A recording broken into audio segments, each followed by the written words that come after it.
Andrew sent Jane a jersey. It says Nightbirde on the back of it. It Oh, really? It was like signed by the team and stuff like that. Oh, that's so cool. Yeah, what 5 years ago now? I've got a photo of it and stuff. I need to dig it out and like actually put it in like a frame or put it on the wall or something. Well, then I picked out the right cups You for did. today. You did. It was really funny. I saw these. Well, welcome to the Collective Good. I'm so glad that you're here. Mitch, tell us a little bit about kind of where you're from, how you grew up. I like to start with people's origin story. So what was life for you when you were a kid? Yeah, so I grew up in Zanesville, Ohio. And the epic metropolis of Zanesville. That's right. It's the only place in the world you can tell somebody to go to the middle of the bridge and take a left. The famous Y Bridge. Yeah. I grew up in Zanesville. Kind of lived in town in my younger years, and then moved out towards like Dillon State Park area, just outside of town. Okay. So I've got 3 younger siblings: me, then Jane, my brother Andrew, and then Caitlin came along, way later in the mix. Yeah, so I'm the oldest of 4. Jane, my sister, was, I don't know, like 20 months or something like that apart from me. So we sort of grew up like at the hip. Yeah. It was like 2 firstborn, because you get like the firstborn boy and the firstborn girl. And but we were just like best friends growing up. Like, is that technically Irish twins? How close do you have to be considered that? I think it's like within 12 months. Okay. That's what I've been told. So not quite. Not quite Irish but close enough. twins, but close enough, yeah. I mean, maybe there's an 18-month time period in there, but my 2 boys are 17 months apart, so they're not quite Irish twins, but all right, pretty close. So did you live in like a rural area, or were you in a city, or what was your house like? Yeah. So growing up, we were in the city of Zanesville. It's a town. It's a town. I've been there. You know what I there. mean? Like it's like like tight backyard and neighbors and stuff like that. Okay. In my early years, up until probably middle of elementary school or something, and then we moved out and kind of lived close to the park. So it was like a suburban neighborhood. Okay. But there it's just very hilly. So like, I don't know. I'm trying to think how to describe it. I don't know, like acre lots, kind of like on hills. So like we had a neighborhood that we would just go explore. I grew up in that generation where mom was like locking the door to keep you out of the house until dinner was ready. So she was like, don't come back. I don't really care where you go. Yeah. Just don't come back. And we used to ride, because we were kind of at the top of the hill and then the park was at the bottom. And it was, it's a big, long hill. It's probably, a mile or something like that from the top to the bottom. And we'd ride our bikes down to the park, and we'd, go ride our bikes around and do all the things. But that was back when there were no cell phones, pagers. There were pagers. We just didn't have any, because mom thought about getting us one for this reason. But there was a payphone at like the park office. And so I'd call Mom Collect. Oh, yeah. And I would say, it says, say your name. And I'd say, hey, Mom, it's Mitch, come pick me up. And then I'd hang up real fast. It's a real thing. So I did that same thing. Yeah, so she'd pick it up, and then it was like, you have a collect call from, come pick me up at the thing. And then she'd, drive the van down and load her bikes up, and we'd drive back up again. Yeah, That's Jane funny. and I would do that all the time. So yeah, that was kind of the neighborhood we grew up in for most of our childhood. It sounds kind of idyllic. Yeah, it was fun. It was good. We had obviously friends in the neighborhood, and it's funny, some of the neighbor kids next door, one of them lives like, I don't know, half mile from me now, and I didn't know it until like I ran into him in Target once. What? Yeah, I was like, what are you doing here? He goes, oh, I live off of this road. And I was like, well, I live really close to there. That's amazing. Yeah, it was pretty wild. Small world. Very small world. Huh. So were you into sports, or did you what were you involved in? Yeah. So I played basketball mainly. I played baseball when I was a kid, like younger. And then once it got competitive, like really competitive, I stopped playing baseball, because baseball's, it's just a difficult sport. If you don't have good hand-eye coordination, you're just not great at that. But I was good enough to play basketball in high school, and went to a small private Christian school. So it wasn't like, intense competitive basketball, but it was enough to be able to enjoy, doing it. That's cool. So after high school, what did you do? Yeah. So I went right into politics, believe it or not. We were a very politically involved family growing up. So it was like Dad was taking us door to door to drop lit and knock doors. Really? For campaigns, like since I was like 12. Did he run himself? He ran for city council when I was young, when I was little. and he didn't win. But I remember being like 9 or something like that, Mm. and like going Wow. door to door with my dad. That's a unique experience as a kid. Yeah, kind of interesting. Yeah. For me, it was not unique. It was just kind of like, oh, it's normal to just go up to people's doors and knock, and then Yeah. say, "Hi, I'm with Mitch Marczewski. He's running for city council." It's like just kind of the norm of that. Yeah. And so we had, yeah, I done that kind of for different races just over those years of being in like middle school and high school. Because dad was like, "This is what we do on Saturdays: is we either get up and like do yard work or we go knock doors." Just kind of a thing. And so one of the races that I worked on in my late teens was Troy Balderson's race. He's congressman Yeah. here Yeah. now, but he was running for state rep. And Okay. he's from Zanesville, and it was kind of Oh, I family didn't know that. friends. Yeah, Okay. yeah, lives in Zanesville. So he had a car dealership there, and Zanesville's a small town. We were kind of Mhm. family friends with them. And Jane and I were actually in some of his early lit pieces that Yeah. would go out in the mail. It was like me and Jane with backpacks, like as like the kids. It was really funny. Those old those old ads. But anyways, I kind of knocked a lot of doors for Troy when I was I was 17 and 18, like 17 years old, kind of coming out of high school. Mm. And the campaign manager for Troy at the time basically was like, "Hey, if you want a job as a page at the State House, like it's a great gig. Like I'll get you an interview, all of that." And so I was going to Ohio University, Zanesville, kind of as a branch campus Yeah. deal. Yeah, so I got right in as a page at age 18. So I was kind of commuting. I'd go up. I'd drive to Columbus 3 days a week, work Monday, Wednesday, Friday, and do classes Tuesday, Thursday. While you were in school, While I you was were in doing school. that. Yeah. What exactly is a page? I've heard that so many times. I have no idea what it is. Yeah, so you don't work for a party, you work for the state house, and you can do. There's different types of pages, I suppose, like in different kind of roles for them, but generally, you just do whatever you're told. Okay. So you're just like So you're a schlep. you're just there, and if you just stand around, and if somebody tells you to do something, you just go Huh. do it. So I did everything from making copies and collating them and then taking them to committees and putting them out for all of the different representatives to Yeah. I'd go get lunch for them, or I'd go get a vanilla latte, and I bring it back, or it was just like anything and everything that needed to be done. Huh. And you sort of were assigned to one of the parties, but you didn't really work for them. So like if a Democrat rep came up to me and said, "Hey, go get me a coffee," I would just go do it, because it was like you're not part of you're part of like the operations of the place. Got it. Not This really. sounds like an internship. Yeah, it was kind of like an internship, except it was like didn't really have a direction or a benefit. I mean, it had benefits, but it wasn't like, "Oh, I'm interning to be whatever." It was Yeah. just you're sort of there to help.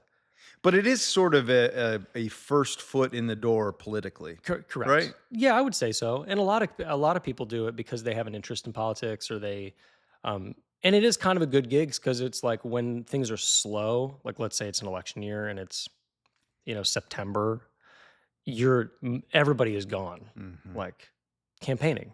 Yeah. So like you could literally just get paid to sit there and do your schoolwork all day. You can Interesting. read and you can do whatever you wanted, really. Huh. But I need to probably call her. Her name was Paula. She was one of the admins for the floor I was on. I was on the 14th floor when I first got there, and I was chatting with her one day, and she gave me this advice. She was like, "Most pages just come in and they just sit around and wait for somebody to tell them what to do." She's like, "What I would do is I would go ask."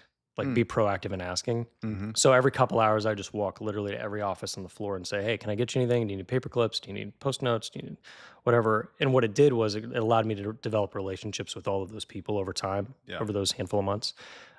So then when we lost, that was when Houston was speaker, and then we lost the majority. The Republicans lost the majority that year. A lot of the pages got cut during that time, but I got promoted actually into a different role. Hmm. And I actually I credit Paula for being like, "Don't just sit around and wait for somebody to tell you what to do. Like, go annoy these people until they tell you to stopping in their offices, because then you develop relationships with them, and the next thing you know, you're moving on to the next thing." I like that. That's good. Yeah. Sounds like a good life lesson in general. Yeah, for sure. Yeah, and I think the relationship piece of it was, yeah, it's crucial in my life now, and it was crucial then. How long ago was that? Oh, 2008, Okay. So after 2007, you were 2008. done being a page, what did you do? You said you got another job in the state house. Yeah. So basically, I kind of moved. I was still a page, but I was more like assigned to the minority leader's office. So it was Bill Batchelder at the time was a minority leader. So I sort of was almost like his personal page ish. Okay. Like I would still do other things, but for the most part, it was like I kind of took care of him in that office for those couple years, and then I did that for a while, and then I took an internship at a lobbying firm downtown that was sort of adjacent, to Batchelder, and so it was kind of as time was going on, I sort of made those little leaps. I didn't really pursue them. It was one of those things where it was like I was being proactive in the work, but not being proactive in like my career. Okay. I was just like being helpful. Yeah. And then people were like, "Oh, you're really helpful. There's a spot. Why don't you be helpful over there?" Yeah. So that I was sort of like not promoted, but I don't know how to say it. I sort of my career path just sort of opened up in front of me in a lot of ways. So did you get into lobbying then full time, or what did you do? No. So I interned there, and then I was working there just sort of, again, more of like an admin assistant, just like being helpful sort of role.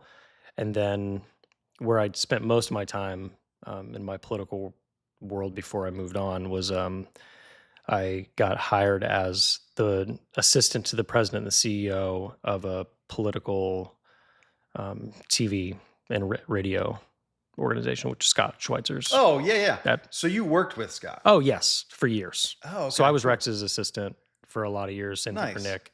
So I worked, and it was one of those things where it was like Alex Tornero was a friend of mine who I knew from his wife worked at the State House, and he was taking a different job in the organization. So my name sort of floated to the top of the list, and I went in and interviewed. And again, I'm like, I don't know anything about anything. I just know, like, I'm just here to help. Like, what can I do to help? And so I kind of came in and said the same thing. I was like, as long as I can, I can sort of be open with my faith in the workplace, and I can be able to be helpful. Like, love to work for you and be helpful in any way. And yeah, they hired me, and I was there for 3 or 4 years, probably at least, maybe longer. So you mentioned faith. That sounds like it must be an important part of your life and how you're oriented. Yeah. I mean, we grew up in church. My mom was kind of assistant choir director at our church in Zanesville. So Okay. we just grew up. Anytime the doors were open, we were just like barefoot running the halls of the church. It just felt like that was my whole existence. Was Yeah. just like anytime that place was open, we just like were there. And so I think that's where a lot of our musical, like maybe not talent, but our ear for music came in, because we were just always around. Are you it. a musician? Yeah. What do you Yeah. play? So I play guitar and bass. And I mean, if you held a gun to my head and told me to play piano, I could probably do it. I could play like block chords and stuff. Yeah.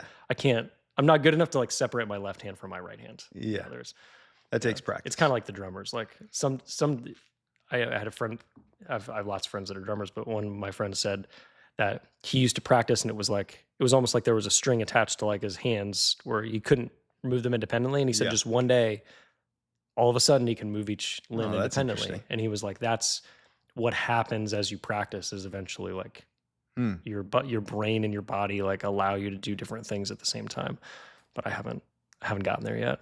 So when you said we, are you talking about you and your sister? Yeah, me and or Jay. you Yeah. Me and my sister, and even my younger siblings too. Yeah. I mean, my youngest sister, Caitlin, she's like 12 years younger than me, so she's much younger. But so Jane and I would sing a lot in the car. We'd sing a lot just everywhere we would go, and we sang a lot at church.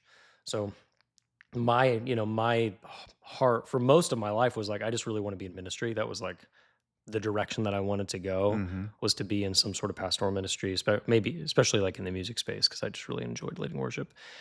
But it was like these doors kept on opening in this political direction, and I was sort of like, we'll see what's behind this door. We'll see what's behind this door.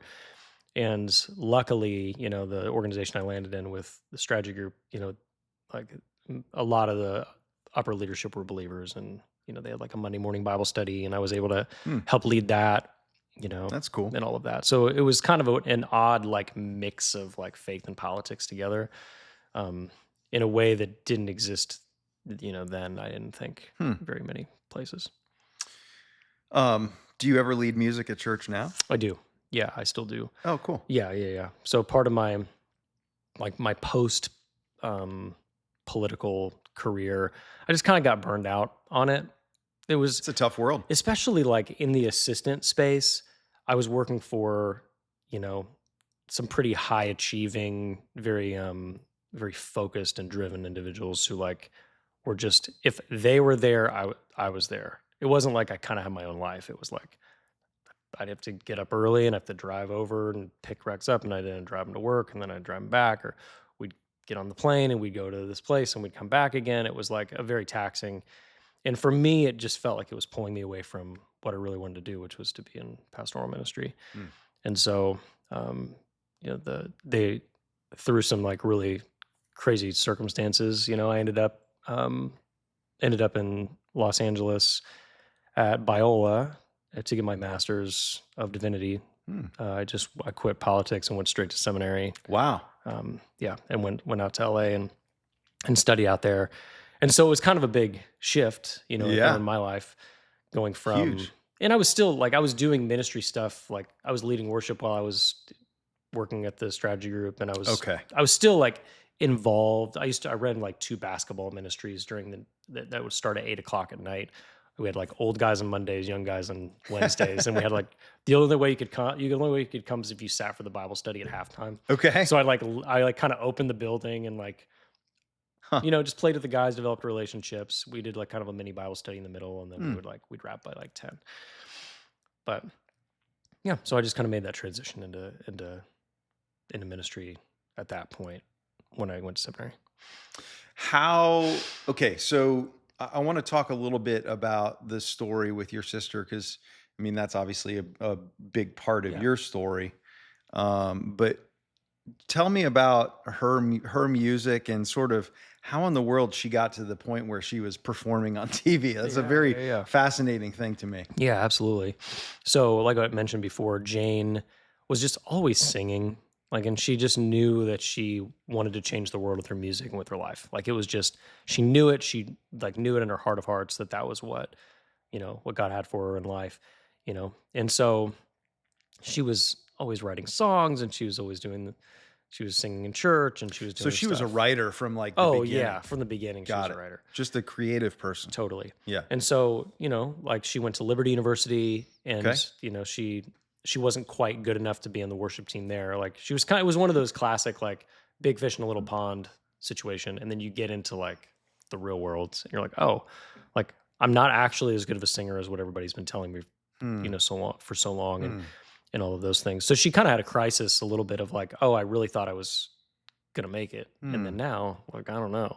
But Jane wasn't gonna give up. Like she just had grit in that way. So she very much like doubled down and kind of went and created her own like singer-songwriter career there in Lynchburg. So there's a whole like body of work that's like this folksy singer-songwriter Jane that she developed down in Lynchburg as a songwriter. And then she ended up moving back up here to Ohio. She moved in with me for a while, a year or two. And then she ended up meeting her husband here, and then they moved to Nashville to kind of pursue their own respective music careers.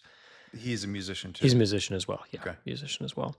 And so she was pursuing that career down in Nashville, but when she was 26, I think it was in 2017 or 2018, she found a lump in her breast, and then she went to the doctor, and it turned out that it was cancerous. So she was diagnosed, with breast cancer at the age of 26, which is kind of a big setback, in her mind. She's like, gosh, like I just finally getting my feet underneath me. Yeah.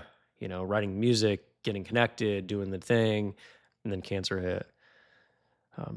So yeah, that was kind of a shock, but she wasn't like gonna let it derail her. She was like, just another thing in life to overcome. So did the chemo, radiation, bilateral mastectomy, reconstruction, rang the bell, and she was like good to go. Yeah, right after that. So I'm curious what it's like. I'm the oldest of 4. I know what it's like to have younger siblings and that love and care that you feel for them. It's a unique thing. how did it feel when you found out that your sister had cancer?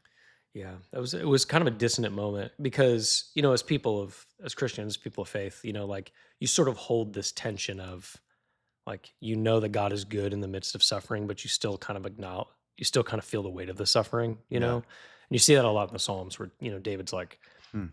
the life sucks. This is the worst. You've abandoned me, or why have you forsaken me? And then like the next verse, he's like, God, you're amazing and you're faithful and you're true and you're just and you're a healer.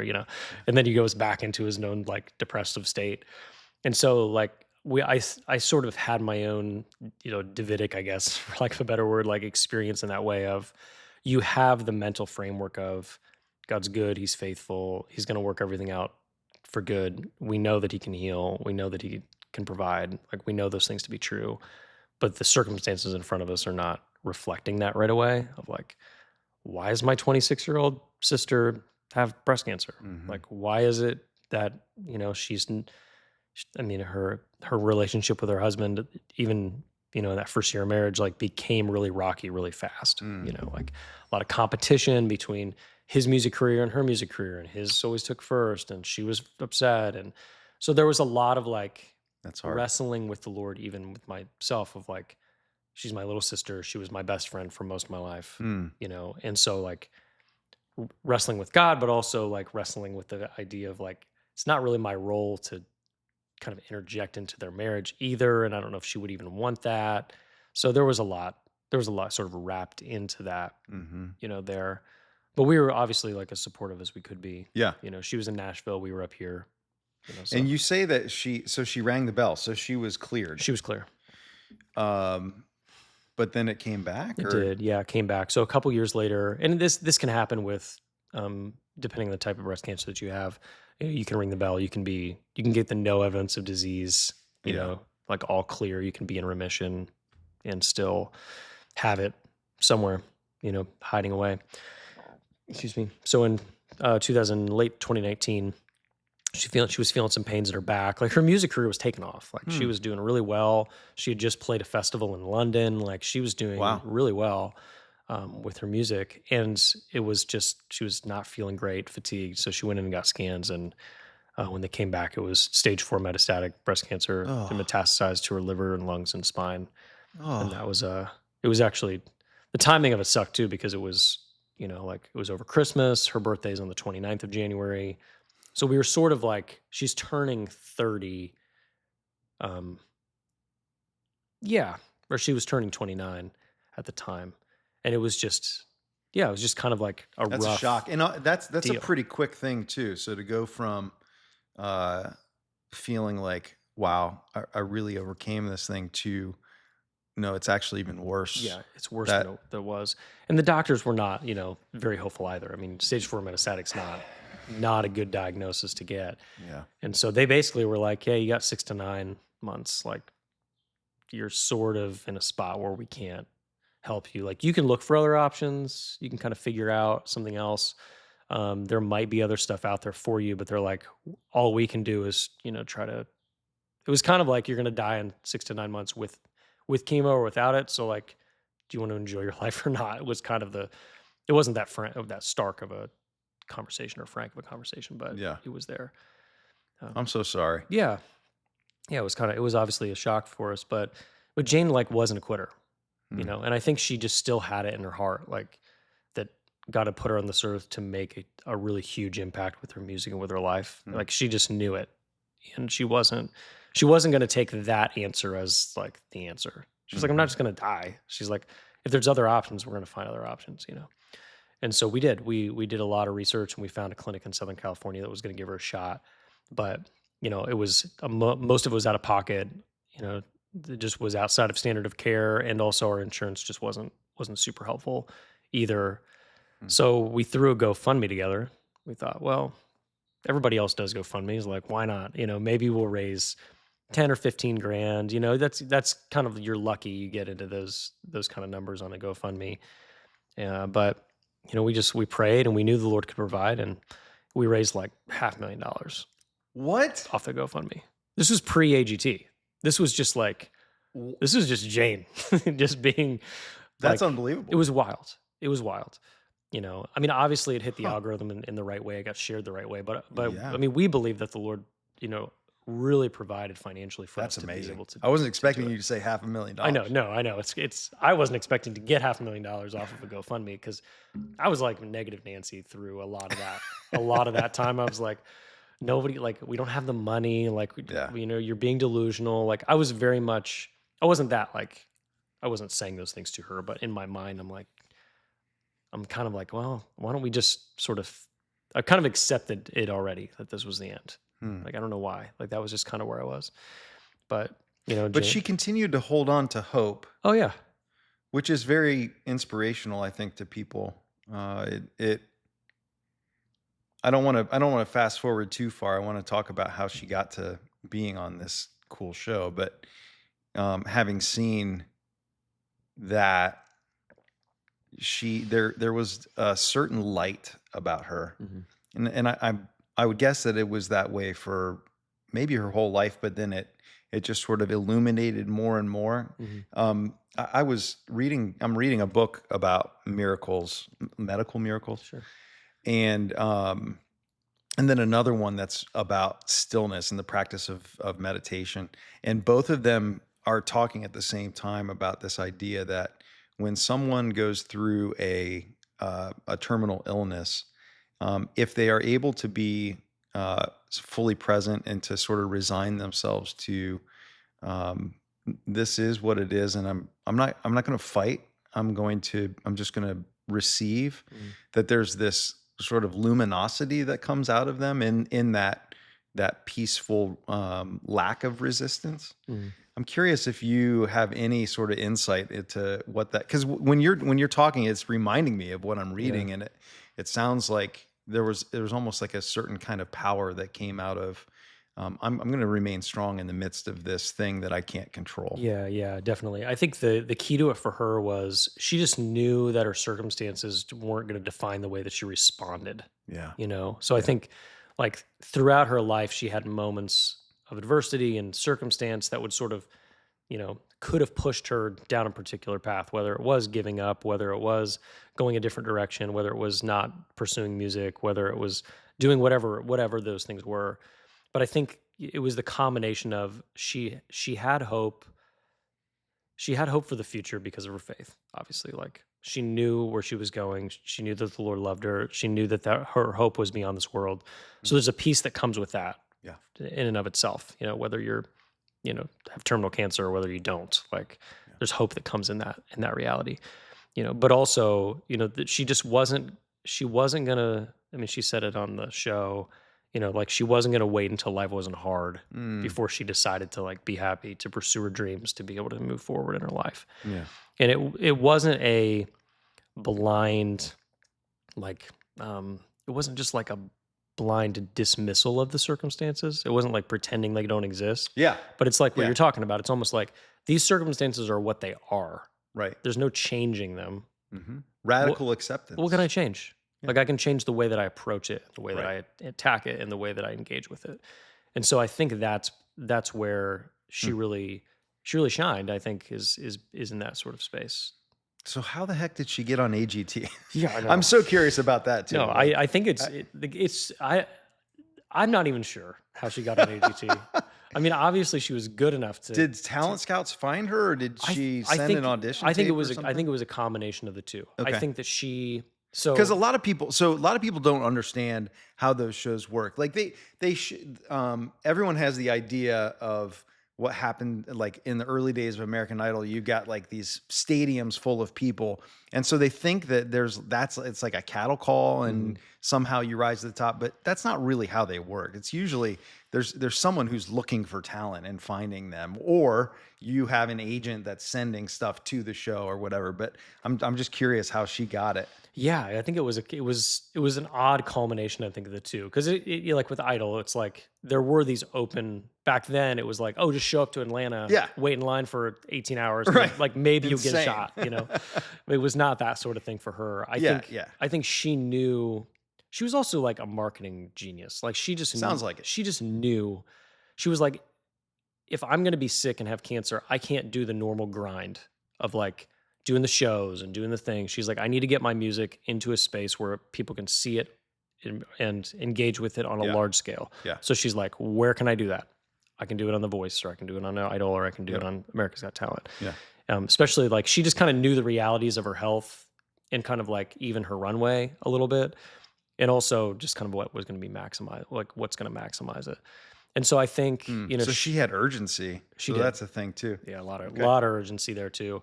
Yeah, I think she had reached out to these places, kind of sent in the audition stuff, but at the same time, there was enough about her online, publicly. Yeah, if she raised $500,000 on GoFundMe, people knew about right, her. and the story was there on the GoFundMe. Yeah. Like there was enough there, for them to be like, oh, Nightbirde, who's Nightbirde? Right. You could Google Nightbirde and it would pop up a GoFundMe page. You'd pop up a website already, pop up already recorded music that she had on Spotify and Apple Music and stuff like that. Yeah. So there's already a body of work. It wasn't like she was just a cold audition from Zanesville. It was like, okay, there's something here.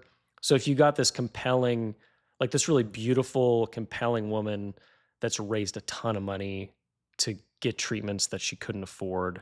And this is kind of like an interesting America's Got Talent type story.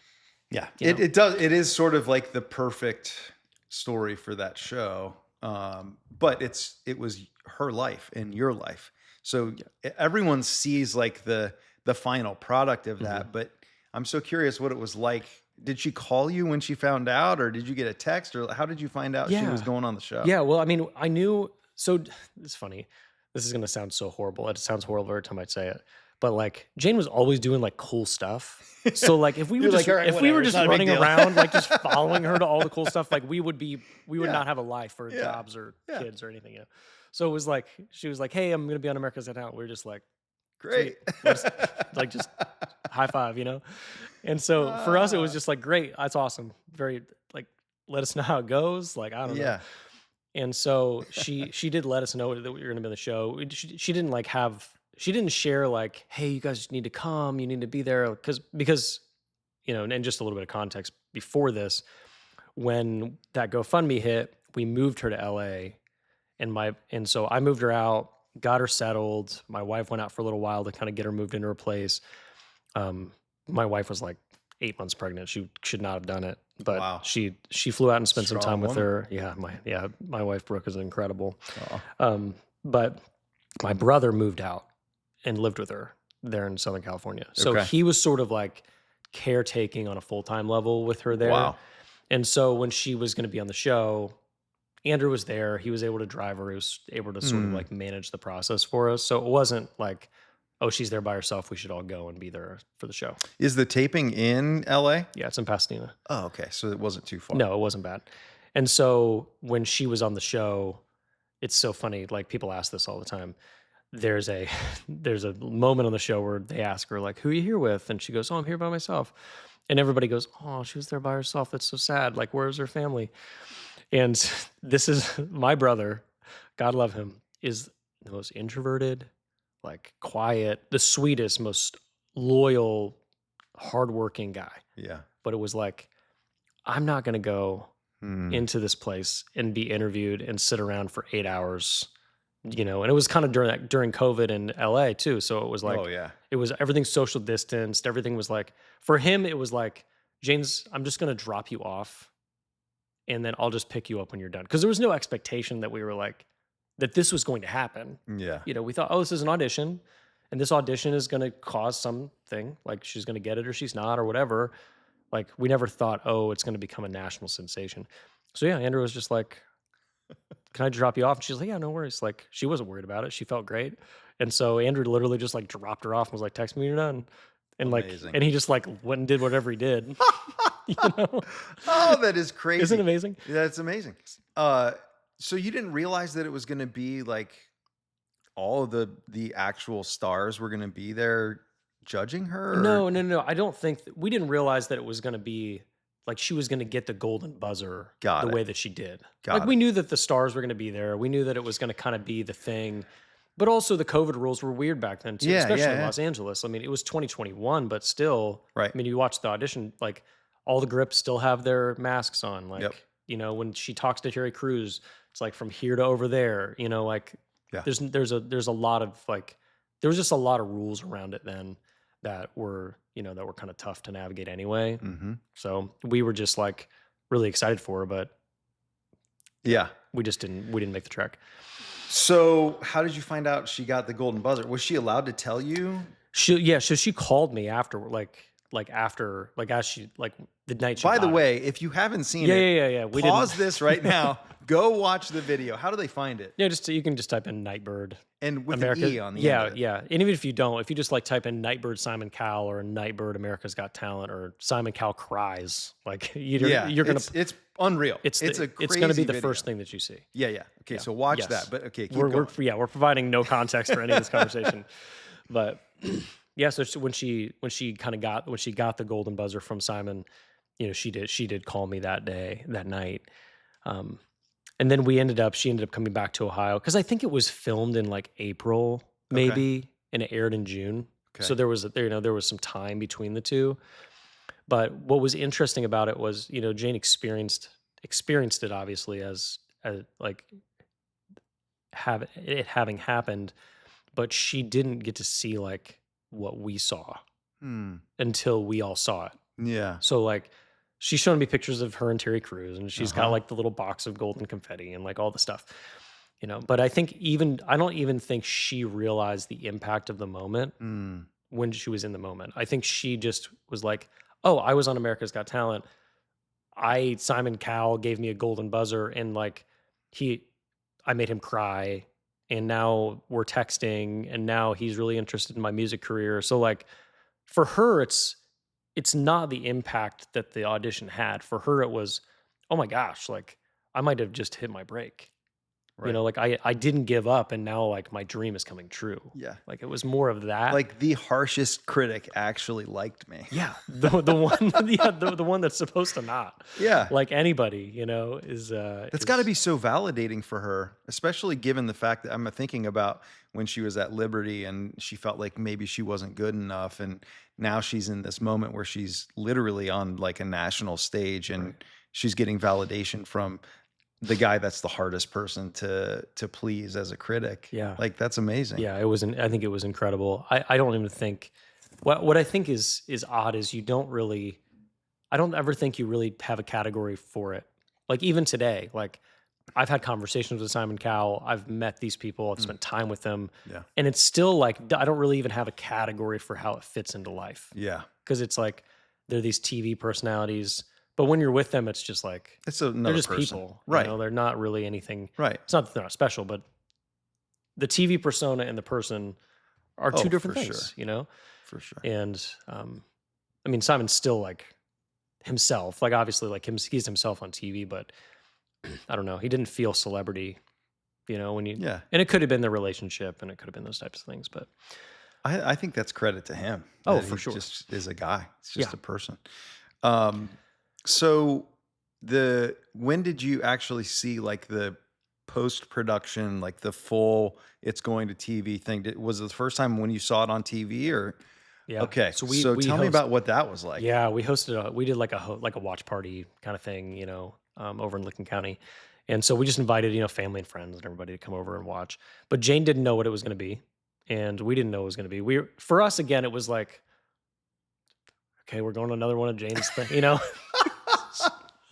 Like You had no idea how much it was going to change your life. No. Nobody did. She didn't. Yeah. I don't think she did. Like for us, and I'm kind of like making a light of it, but it's because your classic Big Brother sort of attitude. But I like get we were it. happy for her. Yeah. But again, it was like, talking to my wife, taking my kids, it's like, what are we doing? It's like, oh, Jane's got this party because she's doing cool stuff. Like it was just kind of like, Yep. always that was part of the vibe. And so it was June 7th or something like that of 2021. We all like were watching the show, but we didn't know when she was going to be in the show, like what slot. Yeah. Because it's like a 2-hour show. Yeah. So you turn it on, and it's like you're basically just watching. Half an hour goes by, an hour goes by, an hour and a half goes by, and you're like, Like, is she actually is she actually gonna be on the show? Like, they might not actually like put her on here. Like, what is going on? And so, yeah, she ended up being the last act of the night. Yeah. And so it was a And what did it feel like when you saw the show? Oh my gosh. Obviously, it was like all of the emotions of seeing that video for the first time were there, of just like, Yeah. um, but also for me, the emotions of it too were, I don't know, like, I think I just saw God's faithfulness in it, where Hmm. I was like, God put something in her heart Hmm. when she was a kid. And we're sort of seeing the culmination of it here Yeah. in a really interesting way. And again, I mean, I was only seeing like this much of it at the time too. Like I wasn't seeing anything. I wasn't seeing where I am now. I was just seeing what had happened then. Hmm. And so I think I was really like just seeing how God had carried her through to that moment. Like she should have been dead. Hmm. Like she should not have even been well enough to be on that stage either. I mean, gosh, she's Yeah. you got tumors in your lungs. Like sometimes she couldn't even talk because she just Hmm. cough because like the tumors would cause spasms. And so the moment itself was like really crazy in that sense of like, man, I'm so proud of my sister. I'm so proud of what she's done. I'm so like thankful for what God has done in her life. Hmm. But also there was a sense that was like, this is big. Yeah. Like something happened here that that's bigger than what I think we even know or understand. Hmm. Like there was a sense of it in me, but I didn't know. Obviously, I didn't know what that was. Yeah. But as the days in the coming days, it was like, oh my gosh, like she's doing interviews in Hong Kong and in Australia, and she's like all Wow. Zoom, obviously, but she was like a national superstar literally overnight. Wow. And that piece of it was totally unexpected. Yeah. I mean, I don't know any other I mean, I'm kind of in the AGT world now, but like I didn't know any AGT national superstars prior to that, No. and I meet people literally on a daily basis in coffee shops and airports and restaurants all over the country that they're like, I don't even watch America's Got Talent. And I remember seeing that, Yeah. There's something special about it. I you mean, know? I think her performance was so raw in a authentic and powerful Mhm. way. It was one of the most genuine Yeah. performances that you could imagine. Mhm. I think that's what Simon saw, and I think everyone sees it. You can feel it. Yeah. I often think that musical performance is more about opening your heart. So like you can be really um, technically talented in music and make zero impact, or you can just be pouring your spirit out through your music, Mhm. and it might not even be technically good, but people feel it. Yeah. Um, and you can definitely feel what was coming out of her. She was just pouring herself out Yeah. on that stage. And now it has this tremendous ripple effect. And that I think about what you said earlier about how she just had a sense that her music had a purpose and that it was something bigger. Mhm. And she kept going after it. She didn't give up. Yeah. Um, I'm thankful that she did that. I'm sure you must be too, Mhm. especially given what you do now. So from that point until today, and you're saying it's almost 5 years since, Yeah, since the audition aired. um, what's the timeline there? Man, I mean, and I thought our lives changed just in that moment, with Yeah. Jane. Like, I didn't really think that it was gonna make an impact on my life in the sense that, okay, Jane's now nationally famous. There's some other elements of this now where, hey, maybe I'll help her with her music career. Maybe I'll sort of like help her in this way or the other. But I mean, in my mind, walking away from that, I thought, well, shoot, like I was out of ministry at that point, like out of full-time ministry at that point, because I'd worked at a church from when I came back from seminary until 2020 when she was given that diagnosis, and I left my full-time ministry job to work in product management, partially because I needed a remote job that would allow me to kind of shuttle back and forth from California to Ohio. And church ministry is like a very in-person Yeah. type thing, like, Yes. it's a lot of nights and weekends and you're gonna have to be present and engaged. And so, so I did spend a lot of time with her over those couple years, being in LA and then being back and then being in Orange County and being back. And so like I knew life was going to be different now because of that. But but I had 3 kids. Yeah, I had 3 kids at the time. You know, and they were, I don't know, I don't even know their ages now. I don't know. I don't remember their ages then. 5, 3, and 1, or something like that. But her health deteriorated. Coming out of that show, she wasn't able to continue on. On America's Got Talent, which was really devastating for her in a lot of Yeah, ways. I would imagine. But I think she also realized that, you know, dropping out was better than going on and failing Mm. in a sense. From an impact perspective. From an impact perspective, For yeah, sure. where she was like, you know what, I could try to get on there, but her health was getting to a point where she was having trouble breathing. She couldn't really sing, like it just wasn't in her to do, which sucked because she had the will, but like her body now wasn't following her mind. Mm. And I think that was a really difficult thing for her, where I think before she could just like mentally she could do it. Yeah. Like her body just followed where her mind went. And this was a case where it wasn't going to work. So she, fast forward to early 2022, there was a really large payment came out of Jane's bank account. And, as caretakers, you sort of help manage finances and like kind of make sure everything's where it's at. And so so I saw it go out and I called her. I said, hey, like, I'm not upset that you did this. I just want to make sure you did it. Like, it's your money. You can do what you want. But, it's not like a Venmo for a coffee or something, it was like 20 grand. It was like a lot of money. And so she told me, she says, yeah, that was me. There's a lady in my cancer clinic that had run out of money. The doctors had told her that she was going to have to go in hospice. And she was same situation, early 30s, breast cancer, musician. Her husband had also, left sort of in the middle of the cancer journey, which I didn't mention earlier. Yeah, her husband was, when she got that stage 4, that stage 4 conversation, he left. Oh, wow. So he was out. So that's just another kind of like, That's so hard. Yeah, it's not usually, I don't usually tell it as part of the story because I try to love your enemies in a lot of ways, and just pray for those who are far off. But so he was out of the picture, which is kind of why I quit my job and like was in the picture. Yeah. Quit the job at the church to be able to take care of her. But, good man. But so we kind of came around her in that way.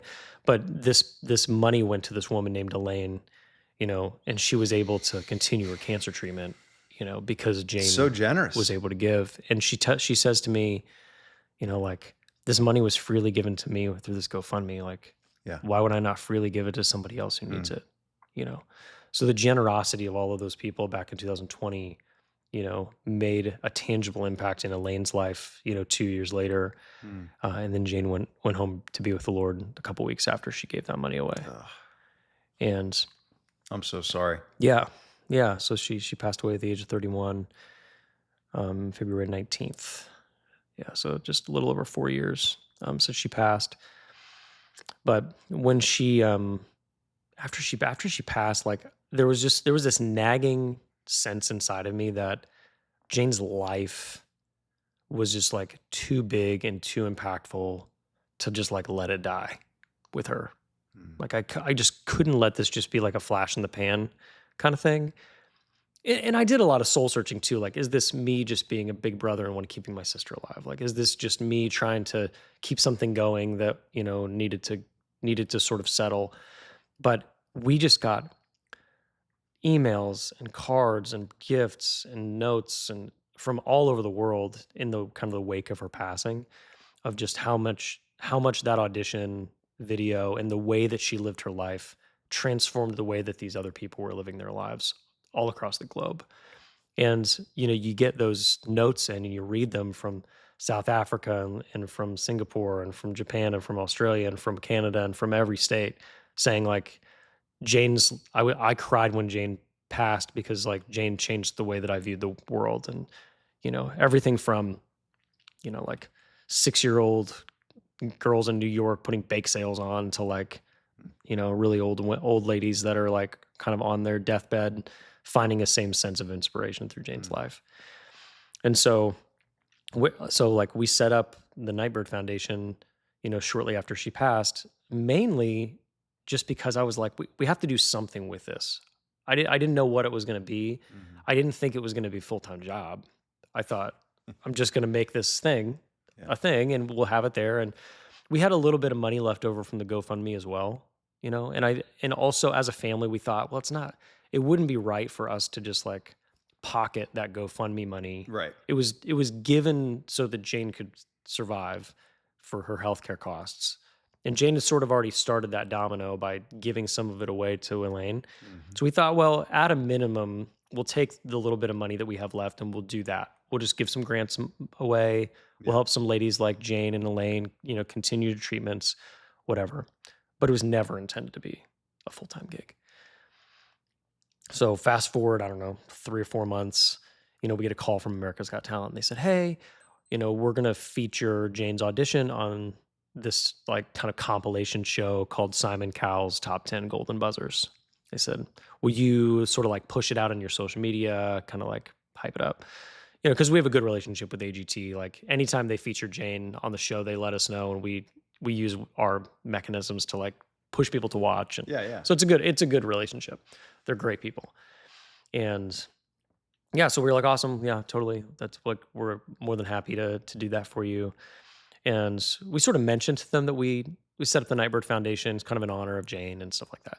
And so fast forward to July, we're watching the show, and it's the same situation as when we watched the original. It's like half an hour goes by, an hour goes by, an hour and a half goes by, and I'm like, geez, Louise, like, don't do this to me. And and we get to the last 10 minutes of the show, and yeah, Jane was his number one golden buzzer Wow. that he's ever given, in Wow. his entire career. And and if that wasn't like remarkable enough, the screen fades to black and it says, in honor of Jane, go to nightbirdefoundation.org. Wow. And I have so chills. I That's awesome. went from no donors and no money and really like kind of an idea of what I wanted to do. Like we'd already given some grants away. Like we were already kind of using Jane's music to inspire. Man, thousands of donors, all 50 states, 29 countries. Oh my goodness. Raised a couple $100,000 in like a week. Wow. Like it just went 0 to 60 so fast, so fast. And so I'm just kind of like, again, not quite sure like what to do here. Cause it's like, obviously there's momentum and there's something there, Yeah. but at the same time, like I'm not a nonprofit leader. Like I don't know anything about raising money outside of like political fundraising and like church fundraising, which are two completely different things than running a nonprofit, Yeah. And so, but there was a sense that, there was something there. Hmm. So my board came to me that month, and they were kind of, in hindsight, they were kind of passive aggressive about it. They were like, if you want this to mean something, it was like one of those kind of things of like, there's a wave here, and if you really want this to be meaningful in the long term, like you have to quit your job and you have to work it and make it your deal. And I was pretty hesitant because I did a good job. My wife was 8 months pregnant with our 4th child.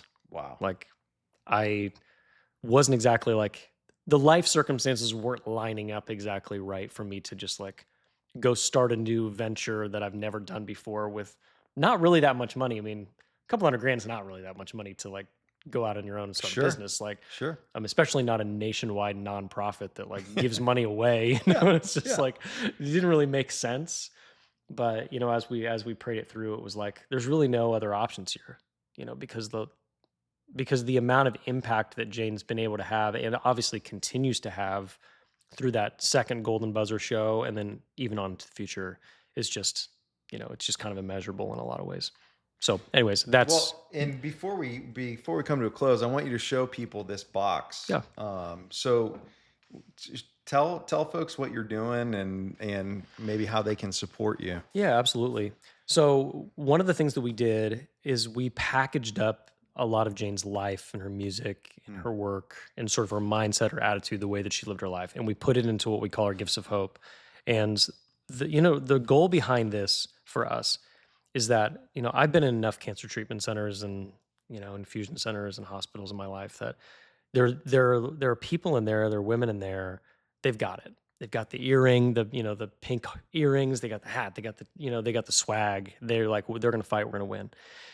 But there are way more women in there that have, they've dug their grave and they're laying in it before mm, they've even gotten their first infusion. mm, Like they've quit. They don't know what hope looks like. mm. They don't know what tomorrow looks like. They don't even think tomorrow's a possibility for them. Some of it's support, a lack of support. Some of it is just they don't have a story to look to.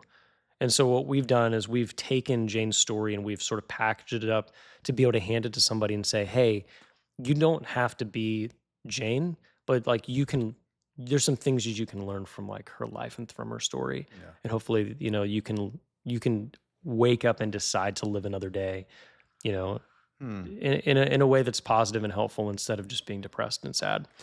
And so we've packaged it up. They're called Gifts of Hope.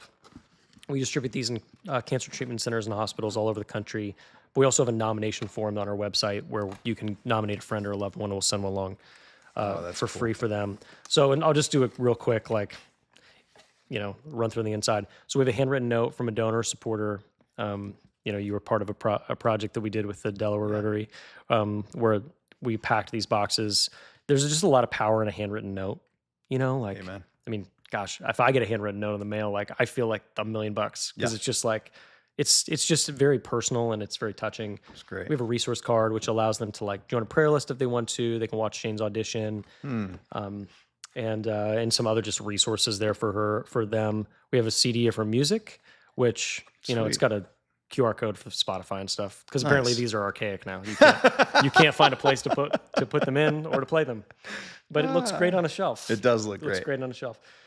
And so this piece of it though is what's been really impactful for a lot of ladies is it's a book of poetry that we published of Jane's. It's called Poems for the Dark. Simon Cowell wrote the foreword to it for us, Oh, that's beautiful. which is great. And these were poems that were written kind of during her cancer journey. Wow. And it's funny how we even came across it because when you lose loved ones, as you know, like there's like boxes of stuff to go through, but now there's this whole like digital world Oh, that you yeah. have to like dig through where you're like, Oh, yeah. there's a Yeah. Dropbox. Oh, there's a Google Drive. Oh, there's like, so you sort of like start to have to go through those types of things. Yeah. And so I was going through a Google Drive and I found a doc that said Poems for the Dark. So I was like, clicked on it. Oh, And it's wow. literally like this book plus or minus a handful of poems, just like laid out, ready to go, never published, never done. So I was And like, no one knew it was there. No. She just, she just did it and just Oh like my didn't do anything gosh. with it. Yeah. So we published it. what a gift. It's awesome. And then the last piece of it, the last piece of it here is, and this is again, such a key piece of it, is there's a Tumblr that says, "Don't you want to see what happens if you don't give up?" Ah, And that's really the core of what we want to hand to these women is like, you don't know what tomorrow holds. hmm. You don't know what's going to happen if you decide to give up or to not give up. Yeah. Like, I mean, think about it. If Jane would have given up at Liberty, like we wouldn't be here. If Jane would have given up when her marriage got hard, we wouldn't be here. If she would have given up when she got cancer the first time, we wouldn't be here. If she would have given up when they gave her 6 months to live, we wouldn't be here. If she would have given up when her husband left her, we wouldn't be here. Yeah. Like there's all of these opportunities for her, for all of her circumstances to say you should give up.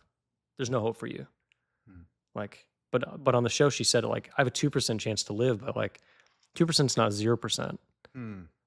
And that's an amazing reality that if you even if you have a 2% chance of survival, it's not a 0% chance of survival. So there's a lot of hope that lives in that 2%. Amen. And so what we want to do is we want to hand that 2% to ladies, and we want them to be able to walk in joy and in gratefulness and in gratitude, even if they do pass away tomorrow. Hmm. Like there's still life to be lived. Hmm. And so That's beautiful. that's what we do with these.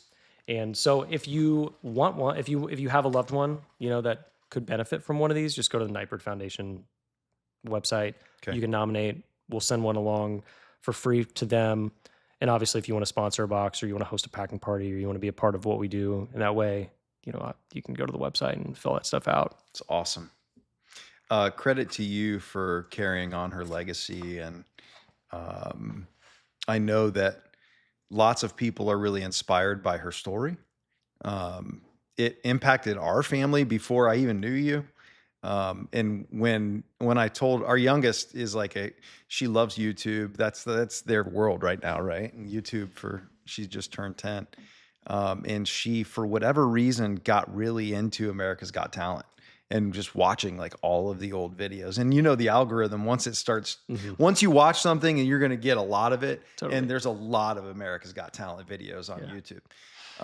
But she kind of became obsessed with Jane's performance and watched it many, many times. And when you came and I never made the connection. Oh yeah. But when you shared the video, I took a picture of it on the screen and I sent it to my wife, and then we showed it to Vera. And she's like, wow, you met someone who's really famous. She was really excited that I had met you. Oh my gosh. Because in her world, that was the most important thing. This is the most famous person on earth. Because I think that's how she related to the impact and how she felt receiving that performance from your sister. So it really has made it an unbelievable impact on millions and millions of people, which is really cool. But you haven't just decided to sit and bask in the glory of that. You decided to take action and do something, and you're making a difference in her honor, and that's a beautiful thing. Good job. The last question I want to ask you is, if you fast forward another couple decades, looking back, what do you hope the legacy is that you leave? That's a good question. I mean, it's kind of it's like an easy one to answer. I'd probably answer it in two ways. One, I just hope heaven is so crowded because of Jane's life that we're reaching women that were on the verge of death and hopelessness, and we give them the ultimate hope. That. When I look over Jane's life and I look at the legacies that she left, we've inspired a lot of people to hope, but her celebration of life service it was live streamed, over 2 million views just on that. It's more about Jesus than it is about Jane. And so for me to realize that I'm going to be able to hand literal eternal hope to somebody, through Jane's story is something that is just can't even be, it just can't even just be I can't get my arms around it. I can't think about it enough, So when I think about it from that perspective, it's I really hope that we're not just handing women an inspiring story, but we're handing them something that's really tangible in that way. And I think secondarily, kind of underneath of that, from outside of just the eternal perspective, I really pray that the legacy is that we connect women with deep, rich community as they walk through their darkness and their despair. Jane was blessed to have a family and friends and a church community that really wrapped their arms around her. But I just got back from Phoenix this week, from last night. We held our first Nightbirde tea, is what we called it. And basically I took all the ladies in the Phoenix metro that had received a gift of hope and had kind of that were, struggling. And we just literally rented a little tea house in Glendale. I have some volunteers there that put it together. And we brought these ladies who were kind of alone in their journeys, don't really have a lot of family, don't have a lot of support, are really struggling. And we literally just put them in a room. We put the caretakers in another room, and we just let them talk and let them hang out, and we let them exchange numbers. And so those women are now walking away from an event that cost me $500, with something that is now going to be able to buoy them through the rest of their journey. Yeah. And then even on the caretaker side, I was sitting in the caretaker room, and there's a lady there, who's, it's the mom of one of the patients. And then there's the husband, another one of the patients. He's kind of really struggling. She's an older lady with a lot of time. And she goes, let me watch your kids. Literally, like, just met. Hmm. And she's like, let's exchange numbers. Like, let me watch your kids so you and your, like, you can take care of your wife during this time or whatever. And I'm like, these people's lives just like got a lot different, Yeah. just because Jane decided to not give up. That's You know beautiful. what I mean? Like, so these random people in Phoenix, Arizona are now connected with each other in a meaningful way that's going to create meaningful impact over time Hmm. because Jane decided to not give up, because we decided to not, like, take the money and run in a lot of ways, and Yeah. that we, even now, like, God continues to bless what we're doing. And thanks for letting me share it today. Well, you're doing great Sorry, I work. was a little rambly, probably, It's not but rambling at all. It's beautiful. And I'm grateful to have met you, and I'm inspired by your story, and inspired by your sister's story, and really proud to call you a friend and appreciate you spending time with me today. Thank you. yeah, you got it.